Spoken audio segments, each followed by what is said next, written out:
நிலம் வாங்கணும்னு நினைக்கிறவா, வீடு கட்டணும்னு நினைக்கிறவா, வீடு வாங்கணும்னு நினைக்கிறவா, வீடு கட்ட முடியல தடைப்படுறது, அந்த தடைகள் நீங்கணும் அப்படின்னு சொல்லி நினைக்கிறவங்க வராக சுவாமின்னு இருக்கார்.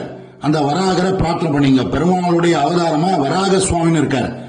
திருப்பதியில பெருமாளுக்கு இடம் கொடுத்தவர் அந்த வராகர். அவரை சேவிச்சுட்டு தான் திருப்பதி பெருமாளை சேவிக்கணும்னு சொல்லுவா பெரியவாள்லாம். அப்பேற்பட்ட மகிமை வாய்ந்த அந்த திருப்பதிக்கு பெருமாளுக்கே இடத்த கொடுத்தவரு.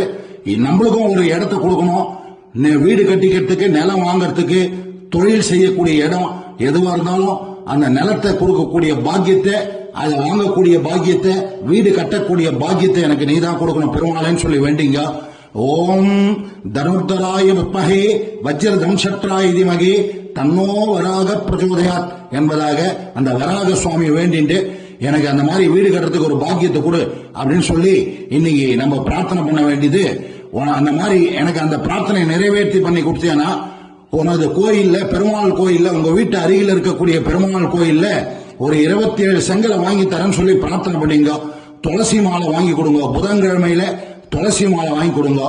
ஓம் வராக பரபிரம்மனே நமோ நமஹ அப்படின்னு சொல்லி எழுதிடுவாங்க. நோட் போட்டு டெய்லி எழுதிடுவாங்க.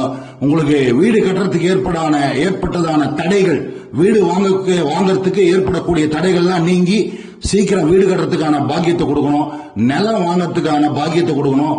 தொழில் செய்யக்கூடிய இடம் வாங்கறதுக்கான பாக்கியத்தை கொடுக்கணும்னு சொல்லி இந்த வராக சுவாமியை பிரார்த்தனை பண்ணீங்க.